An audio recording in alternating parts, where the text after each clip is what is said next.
The planet is heating up. The oceans are becoming filled with plastic.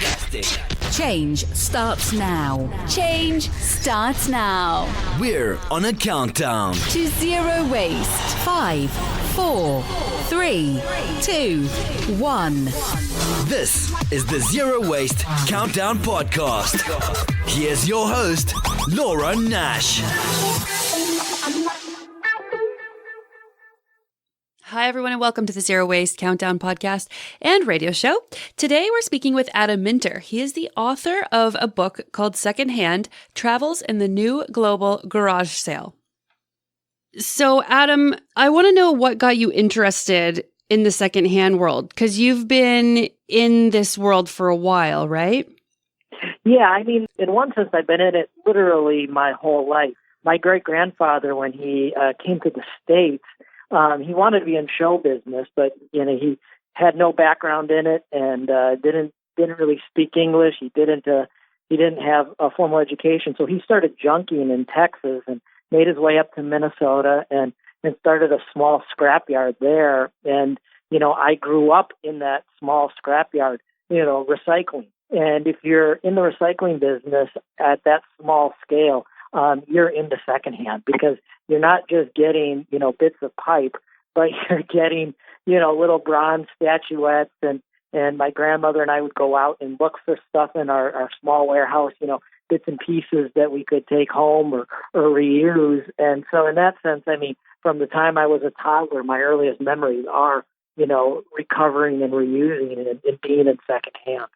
That's very cool. And I noticed that your grandma said in the book that antiques just aren't what they used to be. Do you think there's going to be like a renaissance in quality goods, or do you think there's kind of like no end in sight for this throwaway culture? I'm sure that listeners have noticed that clothing has deteriorated in quality. I certainly have noticed that over the last few decades, and I think your grandma's noticed that too. And you go through that a little bit in the book. So do you think we're on this like bad track to things getting worse or maybe better? Well, I guess it depends on where you are in terms of your geography. And and I think, in developed countries, I think in the United States, I think we're seeing a bit in Japan and in Europe and in Oceania with Australia and New Zealand, where consumers are starting to circle back to wanting to have things that last a little bit longer. Obviously, it's not everybody, and we have to be careful how we generalize.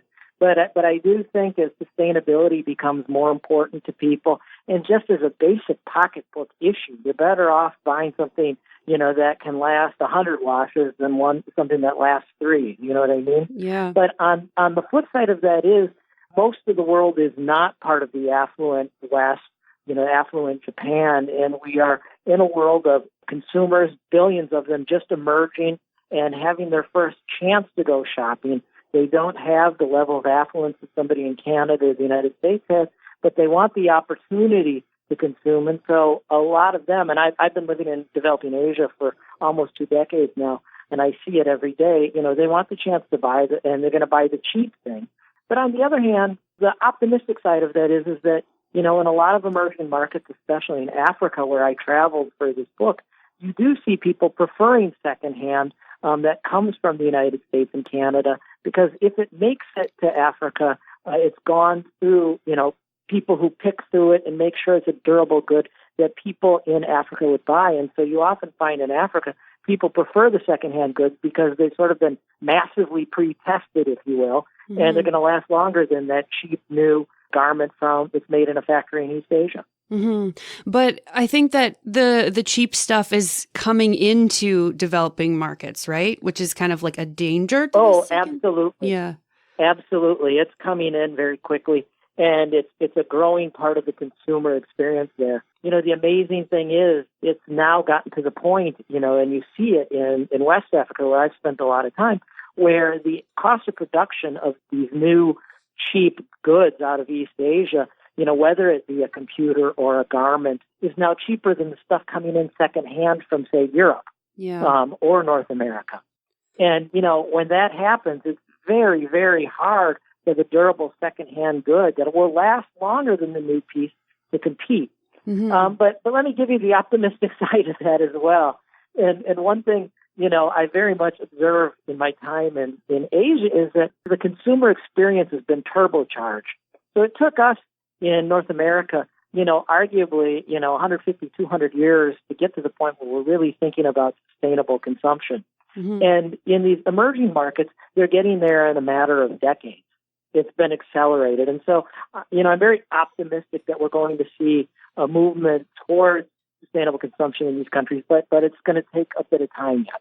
And you mentioned Lululemon, and I don't know if you're listening and you've worn Lululemon before, but I've worn quite a bit of it, and I have tank tops that are, maybe 12 years old or so. And I like them when I travel because I know this sounds gross, but you can get like a couple days of wear out of it. So if I wore like a cotton t-shirt, if I'm traveling and then the second day, it looks like a rag. If I put it on again, I have to wash it. But the Lululemon, it's like better quality. Sure, the tank top is like $90 or something, which sucks. But when you factor that in over the, maybe 2 decades that I have it, then it starts to, you spread the price over those 2 years and it definitely is worth it. And the quality remains, so it doesn't look gross if I have to wear it 2 days. And 10 years later, it doesn't look gross either. So these brands are good. And I know Patagonia is really into trying to make their clothing last and trying to like take it back and stuff. So there are these brands, but then like you're saying, you have to pay more for them, but then that they're going to make it through this secondhand cycle that is very beneficial for the environment and for people, right? Like the people are making money. I've been to Uganda, so I've seen the markets there and they're amazing. Okay. And I love that it promotes entrepreneurs. So people are kind of making their own money rather than going to work for the rich guy in a factory who, might not care about your safety or your benefits or something like that, right? Yeah, exactly. I mean, that's one of the really exciting things that I found, exploring the secondhand world all over the world, is that it's sort of a vector, if you will, a means to create entrepreneurs. I mean, all you really need to start a business in the United States, as far as I'm concerned, is a large shopping bag and a Goodwill, and you can go in there and pick out stuff and go and flip it on eBay. Mm-hmm. And that model, to a certain extent, is repeated not on eBay per se, but around the world. If you go to Uganda, you'll see the small secondhand clothing traders all over the place. Yeah. And, instead of having a truck, they may have a backpack filled with clothing that they went and picked through at some larger distributor who maybe got their clothes from a larger distributor. And this tree of entrepreneurship is really exciting. And it's such a positive thing in so many ways, and so much more positive than the supply chain we have for new goods. And I think the other thing that I think is really exciting about it, especially in Africa, is that it's a vehicle for female entrepreneurship. I'm sure you saw it in Uganda, but the secondhand clothing trade is dominated by women, and even to be more specific, by mothers, who are able to do it as sort of the sidekick from they're raising children, or the raising children is deciding from doing the secondhand trade. But it's really an incredible vehicle for entrepreneurship for women. Yeah, I saw that down in the Amazon too, actually. So there'll be people in the markets and they spread out their blanket on the ground and then they've got all their clothing out. And that, I think, was all women. I don't think I saw any men doing that. So that's a good point, actually, that I never thought about. There's a market that's springing up too in Canada. So I went to a Kingston fashion show in Ontario, and there were young women doing exactly what you're saying that they're doing in Africa, but they are going through the secondhand industry and picking out pieces that they love themselves and then reselling them. And it makes you like not a designer, but I don't know what you'd call them, a finder maybe.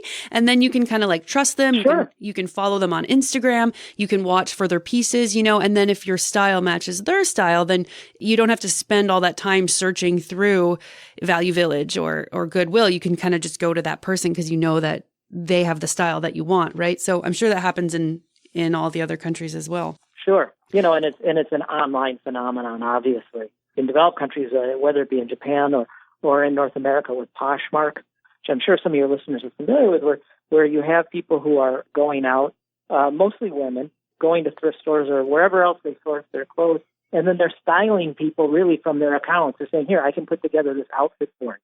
I'm a business reporter at heart. In my business reporting parlance, I'd call it, a value add. So they're not only pulling the clothes for you, but they're actually putting together styles that you may like. Yeah. And again, that's just such an exciting evolution of secondhand. Yeah. There's a girl that has a company, if you're listening, in the Belleville Bay Coney area, Laundry Club. She's doing that. So yeah, it's really cool to see these things popping up everywhere. And so we have this process. So the Western worlds, they buy these clothes that were probably made in Asia anyway. It's such a global movement, right? So clothes are made in Asia from who knows where they're sourced, probably there, I would think. And then they're sent to North America or Europe. They are worn for a few years, and then they go to places like Africa and Asia, and they are hand sorted, they're picked, they are, I don't know if they'd be cleaned or if they're sent to market, and then they're sent to entrepreneurs, and then they're sent to other people who wear them and get a lot of value out of them. And of course, there is an ending to this cycle.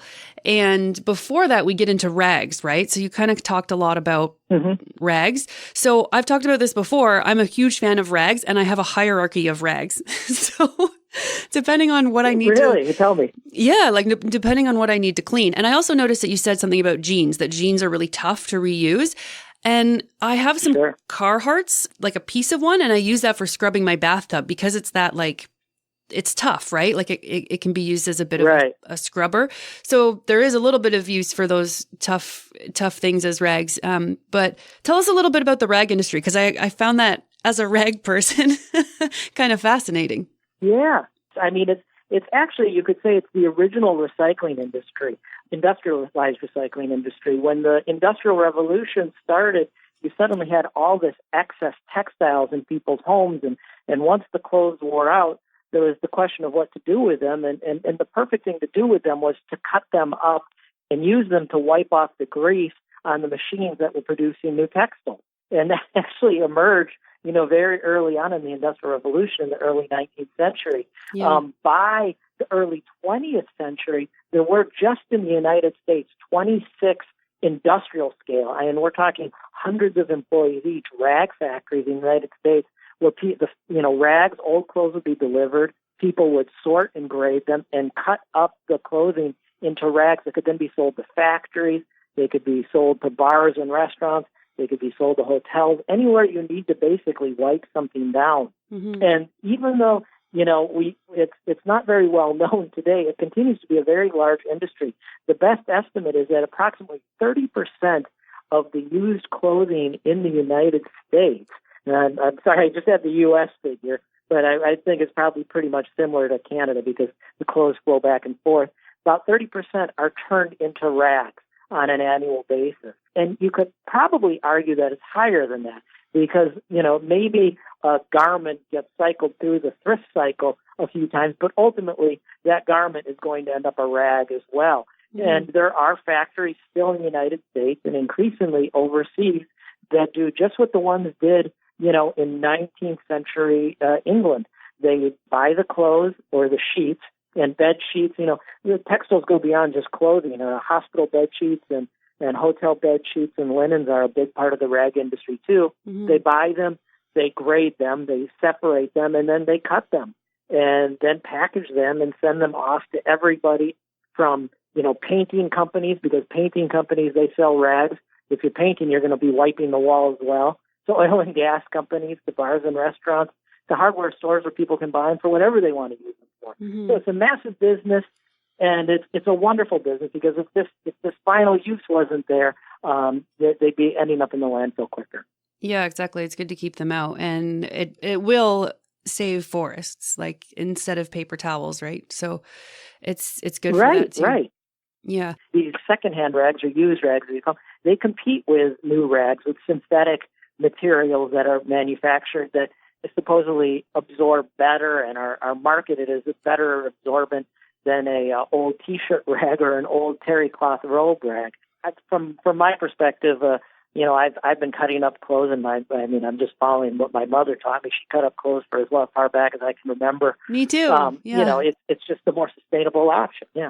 Yeah, it's just where it goes, right? Instead of throwing it in the garbage. And we'll send everything to secondhand. Like I have a child and they just grow so quickly. It's crazy how many different clothes they need. So it's good to put those back in the market, but kids are also really hard on clothes too. So if they get holes in the knees, I've cut them off for shorts before. We don't usually like go to town with like cut off shorts, but if my kids are on the house, you'd wear them. But then, yeah, if they're filled with holes or they're totally stained, that they wouldn't be good in the secondhand market, then yeah, we just cut them up. And there's all different things you can use them for in the home. Absolutely. And I have a little bucket in my pantry in my kitchen, and I keep that little bucket in the very bottom so that if I wipe up anything with a rag, I just put that in the bucket and then I wait until there's a load. But with that, you kind of have to be careful of smells. So if you leave something really wet and gross, it'll really stink. So in that case, I just put it out on my deck for the day until it's dry, and then I'll put it in the bucket. And I find that helps with the smell a lot. So if you're having problems with rags being gross and smelly, that helps. And then, right. Yeah. So another thing I found, actually, I was kind of disappointed to read this because I've been thinking a lot lately about wool, and that I would like to see Canada have more of a wool industry because you can kind of put it in the compost, right? I would assume it would just go back. But there's actually a big problem with wool. Yes, there is. Well, one, wool clothing, I mean, it's wonderful in the winter. I come from a cold place, Minnesota, so I love my wool as well. But once that wool hits the secondhand markets, the actual places for it to go are really limited. And the reason is that most of the world's markets for secondhand clothing are hot places, like India, like Pakistan, and like Africa. And as you can imagine, there's very limited demand in those locations for wool clothing.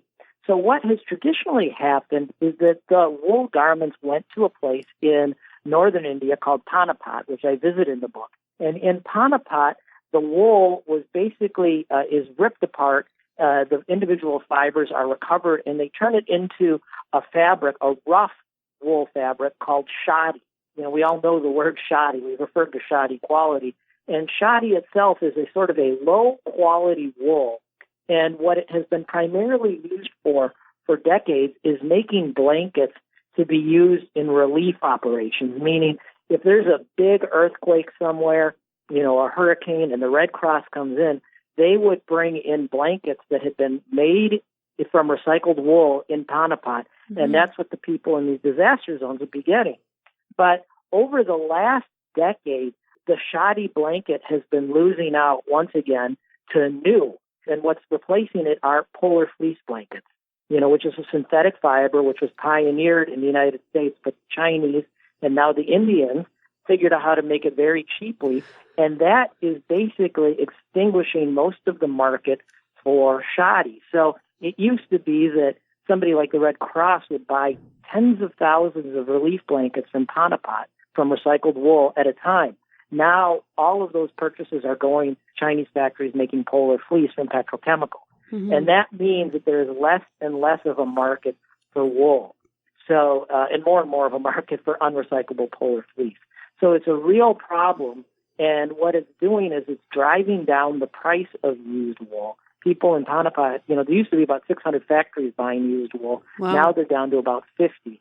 And if there isn't somebody buying it, it's not going to go there. And without other options and places for that wool to go, that wool in many cases is either going to end up in a landfill, an incinerator, or in a very best case scenario, occasionally it can be used as stuffing in certain kinds of products, like some types of furniture. But as you know, wool doesn't make for a very good wiping rag.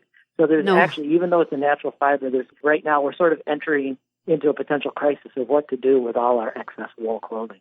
Yikes. Yeah, so that really kind of turned my view on things. Like I don't want to be a protectionist or anything, but I think a lot about how Canada can revive some of their industries and we can have more entrepreneurship. And I've heard from a sheep farmer that they can barely sell their wool because the price is just out. Yeah. Nobody's buying it here because we get all our clothes from different countries. So I was just thinking, like, wouldn't it be great if somebody was spinning the wool and then somebody else was making really high-end clothing, so you can have a nice Canadian-made and grown sweater for like $150 or something. But I thought that it was Right. much more sustainable than, we're having this big problem of them ending up in piles in Asia where maybe there's not a market for them anymore. I just never thought about that. And again, and it comes back to something we talked about a little bit earlier, which is, the quality of the wool. I've been to Panapat.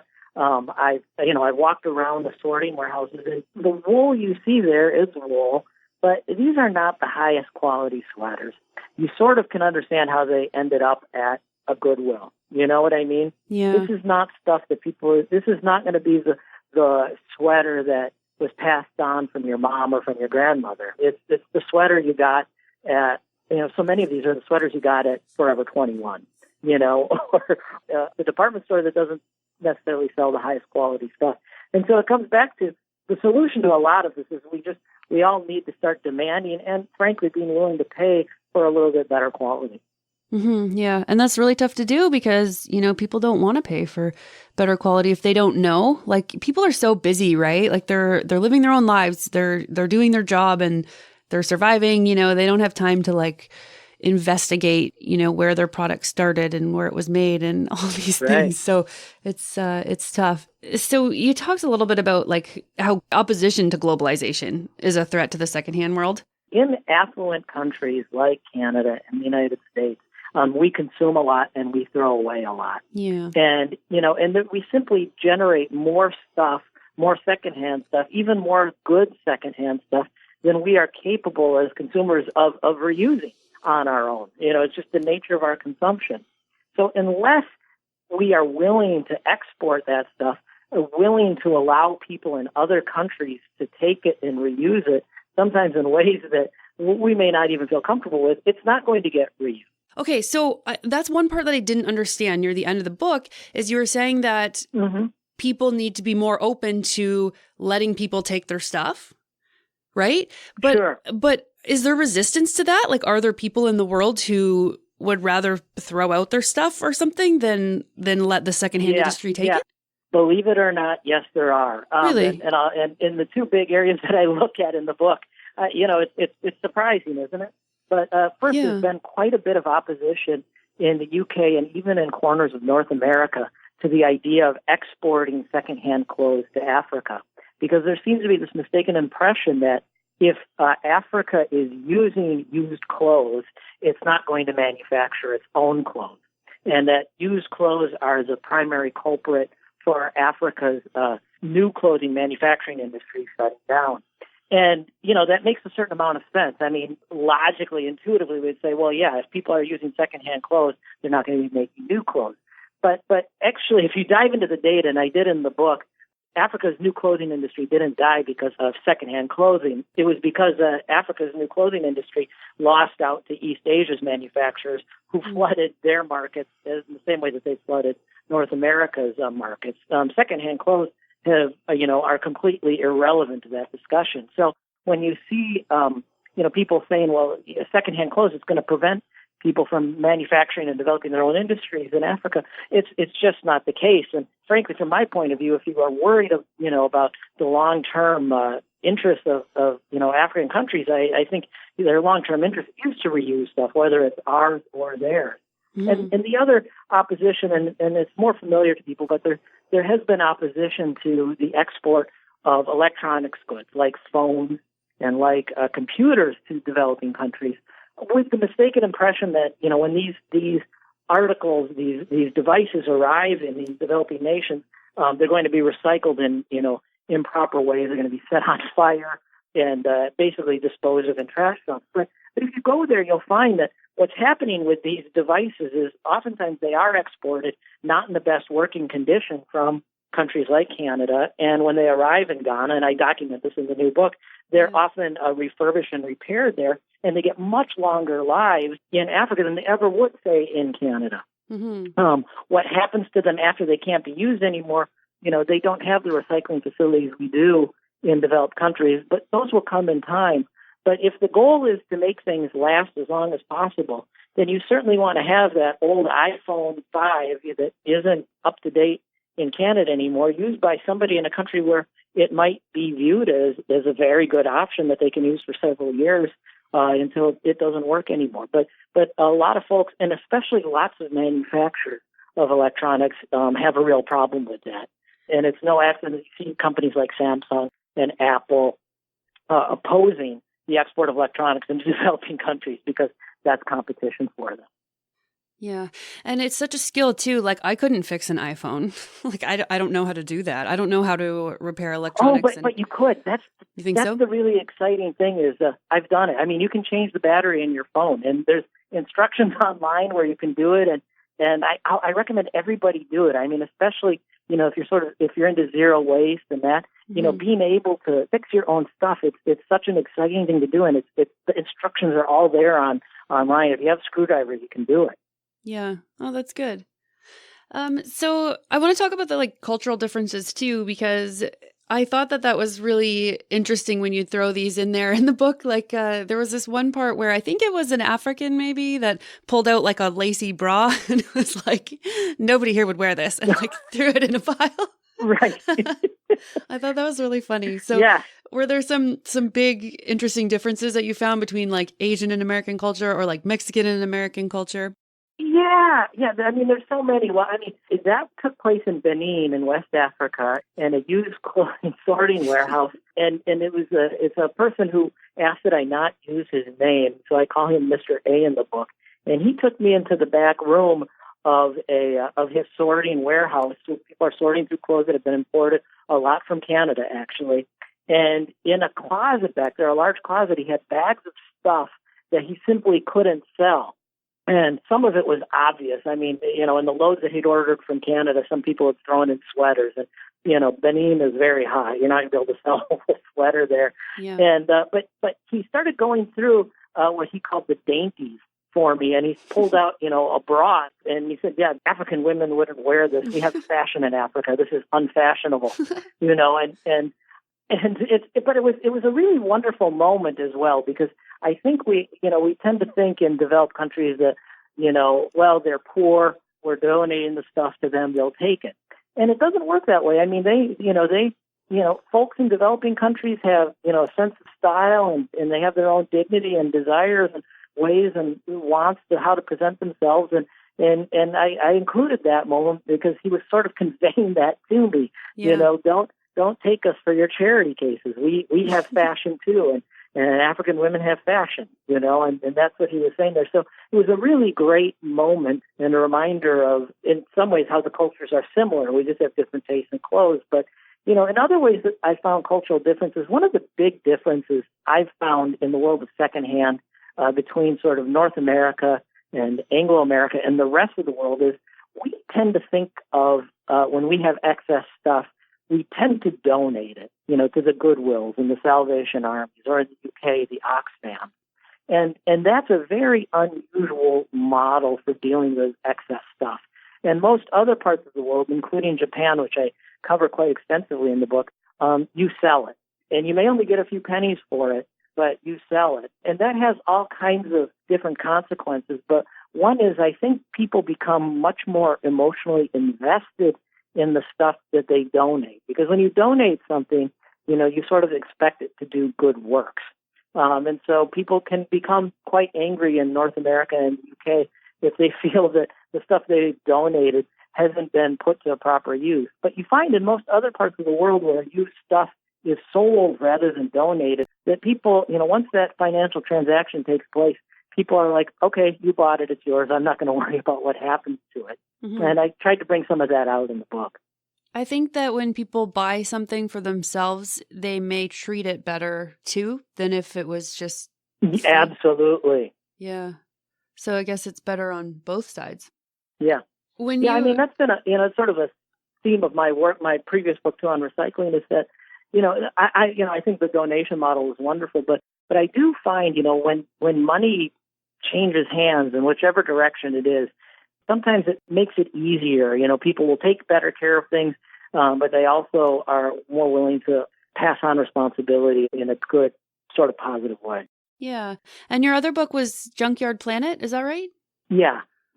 Cool. It's similar to the secondhand book as well? Like it's a... Well, It's very much a travelogue. The Junkyard Planet was focused on literally recycling. So, I mean, the stuff in your recycling bin and stuff that's recycled in automobile junkyards.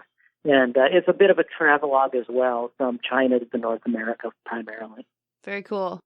Do you know those machines, the coffee machines called Keurigs? They're like those instant coffee. Keurigs, yeah, the pods. Yeah. Coffee pod machine. I spent so much time there, and I did not, actually. I didn't see any Keurigs in West Africa at all, now that you bring it up. I'm just Interesting. sort of racking my brain, and I did not. The pods have not gone in there yet. But do they drink a lot of coffee in Ghana? Maybe that's why. They do. They do. I think so. I just have this theory that obviously isn't proven or anything. I've heard that the Keurigs are not very good quality and that they break easily. And I think probably that Keurigs are like very bad for the environment because all those plastic pods aren't recyclable. So there's just been so many, and John Keurig like regrets making the machine in the first place. And there's sort of like these problems with them. So I just wondered if any of those machines are actually making it through. Like maybe they're all just going to American landfill. I don't know. What I would say on that, there's a handful of sort of higher end shopping malls in Accra, the capital of Ghana. And that's where I would expect to see the machines sold new, and the pods. And I never saw the pods for Keurigs or any of the others, the Nespresso or anything like that, sold there. And I think it's because there's just not much, there's not the level of affluence to support buying those pods. I mean, compared to making your own at home, it's a really economically illogical way to get your coffee, especially if you're on a somewhat limited income.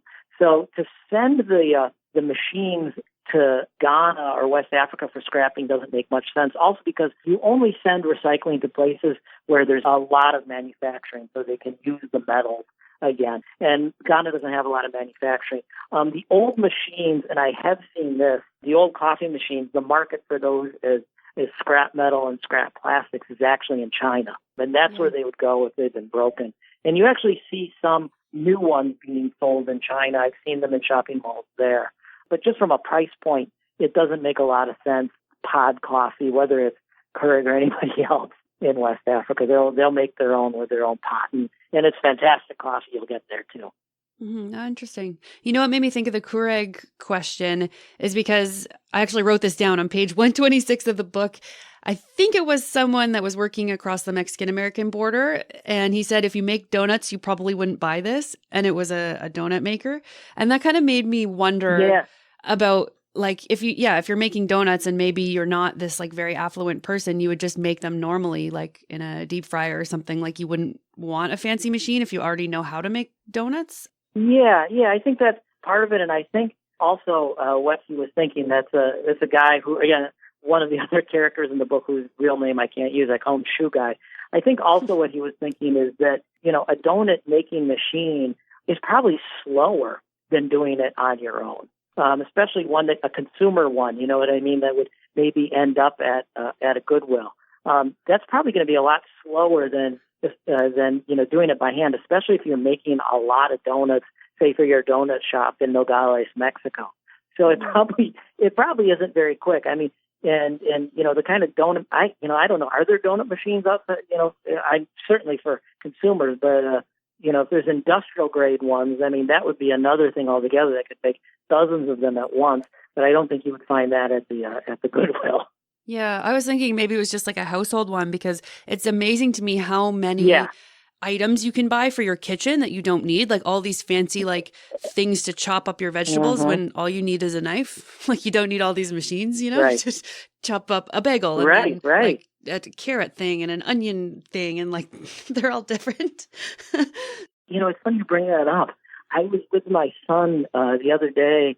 He's 4 and he loves to go to hardware stores and kitchen supply stores. And we were in a mall the other day and we walked into a kitchen supply store. And as we were walking through it, he was asking me, what is this? What is that? And we came across, what was it? I can't remember what it was. It was something. And he said, why do you need this? And I was like, yeah, you probably use it twice a year.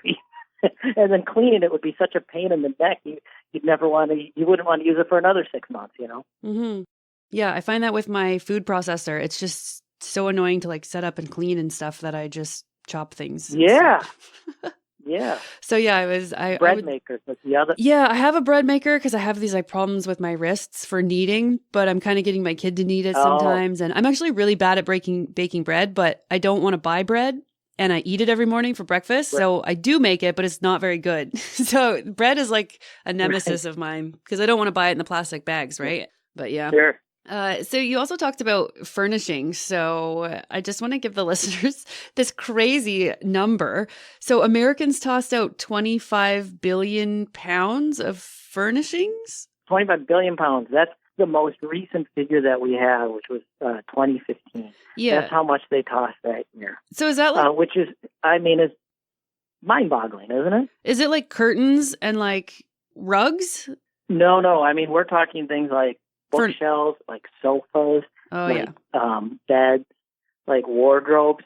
You know, I've been in this, around junk and stuff for my whole life. So if I get a chance to go to a landfill of any kind or, anywhere there's junk, I'd rather go there to, see that than a beach, to be perfectly honest with you, just because I'm so interested in what people toss out. That's and cool. whenever you guys go, I mean, I'm always astounded at how much, there's a sofa there.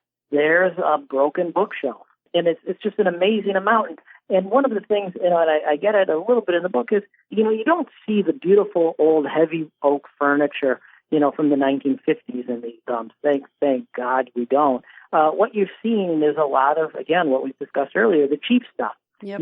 Flat pack IKEA. IKEA, is essentially single-use furniture. It's hard to move because the moment you put that in a moving van, it shakes and it breaks. But, there's other, low-quality furniture, and that's a lot of what you see go into the landfills when we talk about that 25 billion pounds. Yeah. Like you can't even imagine how much that is, like how many football stadiums would be filled with furniture. It's like an astronomical number. That's what bothers me about waste is that I cannot wrap my head around how big of an issue it is because it's just so big. So I've actually went through 3 bookshelves and I'm only 35. So there's 2 problems. So one, and I think you touched on this in your book, is that people don't just get married young and live in a house for their whole life. We're moving around to different cities. We're living in apartments. We're going and going and going. So it's really hard to get that big, old, heavy bookshelf because you're going to have to move it and transport it. So instead, we buy these like little IKEA things that are cheap and light and easy. And then, of course, they end up in the trash, which is where my 3 bookshelves currently are, unfortunately. So I think this time around, I'm going to get like a live edge, like a big piece of board and put it on my wall. And then it's going to be in that house. And if I sell that house, it'll have to go with it. And hopefully that'll be the last one if I don't move from that house. Furniture's hard. But one thing I really have tried to encourage, well, everybody I know, but especially my friends who are really into minimalism and zero waste, and is to expand their definition of single use. We hear so much talk these days about single-use plastics, and that usually means, say, a straw or a garbage bag or something along those lines. But from my perspective, and especially my experience of reporting and writing this book, the world of single-use products is so much bigger than a straw. I mean, it really is an IKEA bookshelf. It really is that T-shirt that maybe only lasts, realistically, 2 or 3 washes. I love that people are thinking so seriously about single-use plastic. But, if we can expand sort of our definition of single-use to these other objects and start treating them, I don't want to say with the same disdain, but the same caution, it can have a genuine impact, not just on the environment, but also on our pocketbooks and just on our I think, outlook on life. Yeah. So this is kind of unrelated, but related. So when I was diapering my kid, I used cloth and I paid $600 up front for cloth diapers. And I barely had to buy any disposables. Sometimes you do for just like airplanes or whatever, but $600 for diapers. And that's it. It was an upfront cost and it saved me probably about $2,000 over time. Oh, easily. Right? So, Easily. but that's an issue is sometimes people can't come up with that upfront cost, but it actually would probably make sense if you couldn't come up with the $600 to like borrow it and then pay $600 plus, maybe $50 in interest or something and then save yourself over time the $2,000, right? So those upfront costs are good. But my problem is that, so I'm on the same page as you. I want quality and I'm willing to pay more for them because I know it'll save me money over time. But the problem is I can't even find quality items anymore. Mm-hmm. Yeah, I mean, that's really the challenge, isn't it? In Malaysia, I can guarantee you we have a harder time finding quality here than you do there even, and simply because the price point here, the consumer here is at a lower price point, and manufacturers know how to hit that price point, but if they hit that price point, they're not necessarily making, more often than not, they're not making the best product. And so, yeah, it becomes much, much harder. I know exactly what you mean, and I think it's something we all struggle with. But I tend to believe, especially in North America and other sort of affluent regions, that's going to start changing. I mean, I spent a lot of time with consumer surveys and looking at what consumer researchers are looking at, and consumers are starting to demand better. Good. And it's not. I mean, and the cool thing about it in a way is it's not always a matter of sustainability. It's a pocketbook issue, and I think that's fine. I mean, for me, it's a sustainability issue. But if what brings people to sustainability is the pocketbook, I got no problem with that. We're all headed in the same direction, one way or another. And I think we're going to start seeing that shift. Is it going to be? Are we going to be there in the next year or two? No. It's going to take time. It took a long time to get to where we are right now. But I sort of think that healing process is starting. So I know a guy who makes really, really good wooden furniture, like high quality wood. He's a craftsman, right? And he's just making it in his garage and it's a hobby. And here's the issue is it's so expensive to live in Canada. So he's got a mortgage to pay and he has to pay his, heating bills and hydro bills and he's got to eat, all these things. So he needs to be making at least like $3,000 a month just to pay his bills. So it's like, how do you turn that hobby of making amazing furniture into a job? Like, I don't think he has the time and hands to be making that furniture to get to that price point where he could be pulling in $3,000 a month to pay for his living. I think that's the big issue. And I don't really like government intervention, but maybe government could help somehow with subsidizing that or something. I don't know. I don't know the answers, but we're finding them out. and That's right. Yeah. And for people who want to buy really great, sturdy furniture, I mean, the secondhand shops and the antique shops are filled with it. And the amazing thing is there's so much of it and it's out of fashion right now. It's competitive with new stuff and it's competitive with the IKEA stuff. You just need a truck and a strong back to move it because that really high quality furniture is heavy. I guess the last thing that I wanted to talk about is, okay, am I saying this right? Danshari? Oh, Danshari, yeah. Yeah, so that's Japanese, right? Yes, it is. What exactly is that? So Danshari is, and there's as you know, there's an entire chapter in the book sort of that leads up to the term. Danshari is a concept that first emerged, about 20 years ago in Japan. It's basically just the idea of the concept of that sort of let go of things, severing a relationship with sort of things that aren't necessary anymore, and purging the clutter. And when you do that, it gives you a sense of peace. Danshari is a very short word for a very long concept. Yeah. And it's something that the Japanese have started talking about, and the word was invented about 20 years ago when what we think of as the decluttering and minimalist movement really started to emerge in Japan. Marie Kondo was not the first, and in Japan, she's not even the most famous proponent of these ideas. It was other thinkers, but that's what Danshari is, and it sort of was a philosophy that got people to declutter with the idea that it would bring about a certain level of personal peace.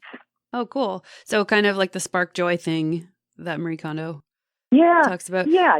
It's really the roots of it. And there's a very famous book in Japan called Danshari. And Marie Kondo, she certainly doesn't copy that, but she's very much coming from that tradition. Yeah. Mm-hmm. I think the issue is when sometimes they feel like they need to get rid of stuff right away because they're in that cleaning mood. Like I get cleaning moods. I don't know about you, but I don't like to clean, clean. And then I'm in a cleaning mood and I will put off other things because I want to keep that mood going. Yep. Just clean everything. Yeah. But I call it like the purging mood for me, purging. Oh, yeah. So when that happens, sometimes you want to get rid of things quickly. So you might throw them in the trash. Yeah. And also if you're moving, then you might want to throw things in the trash very quickly. So when you're downsizing or trying to go minimalist, it's hard to research and find out exactly where you should be putting everything. So luckily there's some companies that are coming up that are trying to help with that, which is good to see.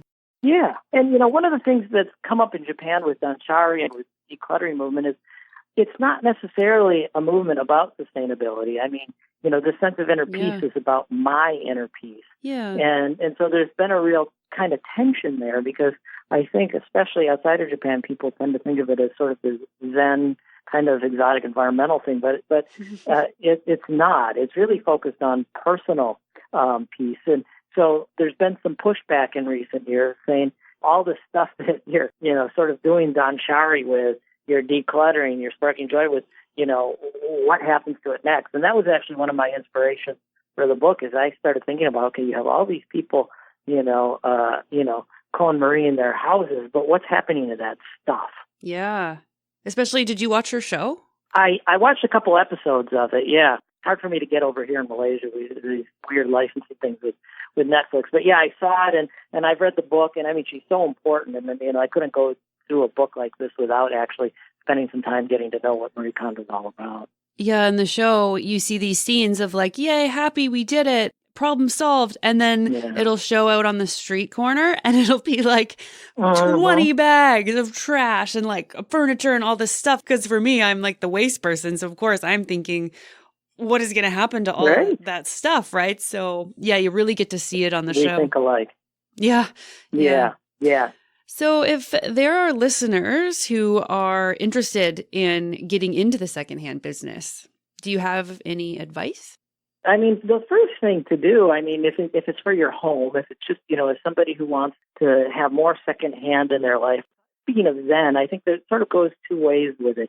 If you want to buy secondhand, go and enjoy, your secondhand stores, your Salvation Army, your Goodwills.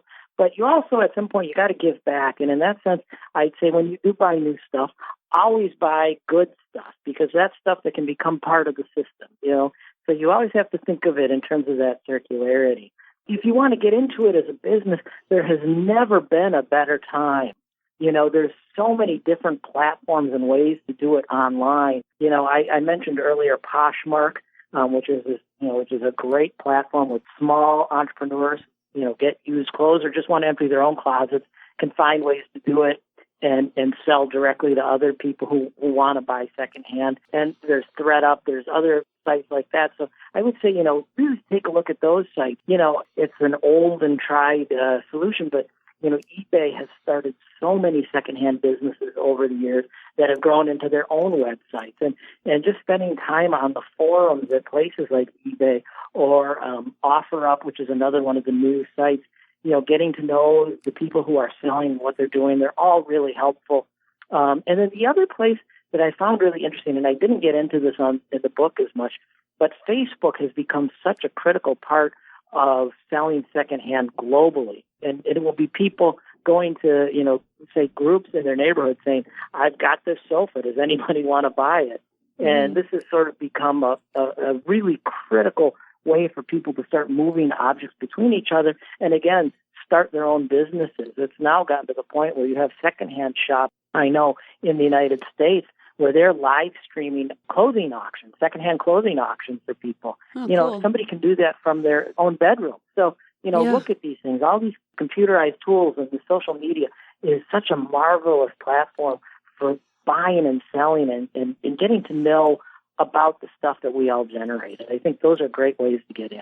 Absolutely. Yeah, my friend, he's an older guy and he drywalled my basement and he goes on Facebook all the time. And he got an old toilet off of there. Like it was nice and clean. Yeah. Right. So he's looking for construction parts all the time because he's like doing people's basements and refurbishing their homes and stuff like that. Right. So he's getting a lot of his supplies from Facebook, just from other construction guys that are like, hey, I did a job. I've got this stuff left over, and then it moves. So it's funny to think of like the older male demographic construction worker guy that's definitely using Facebook for that network too. So that's funny. Yeah. Yeah. And you may not have been in it, 15 years ago, but now Facebook makes it so easy to find the things and sell the things with the people who are interested in them and interested in having them. Yeah, he was a truck driver before. So I wonder there you go. I wonder if he would have got into that kind of carpentry and stuff without Facebook. I don't know. Interesting. Maybe not. Yeah, maybe not. Well, Adam, this has been so great to talk to you, and your book was really cool to read through, and I really liked how you made the people approachable. Like I felt like the people you were writing about were my friends. I don't know. You have this like gift of writing or something to do that. Like it. Oh, thank you so much. That means a lot. Yeah, it was like witty, and you made me laugh sometimes with the characters, and they just seem like really good people. It was nice. Thank you so much. That's really meaningful to me. Yeah, and so the book is called Secondhand Travels in the New Global Garage Sale, and it's on Amazon, right? I can see it there. Yes. Yeah, so if you want to check that out, you can go on Amazon and look that up, Adam Minter. So thank you so much for coming on the show, and thanks for all the work that you do in the secondhand industry, because it's very good for people and the economy and the environment. It's all wrapped in, and I think you do a nice job of packaging that all up. Well, thanks for having me on the show, and what a cool thing you do with Zero Waste. Thank you. That was Adam Minter, author of the book Secondhand Travels in the New Global Garage Sale.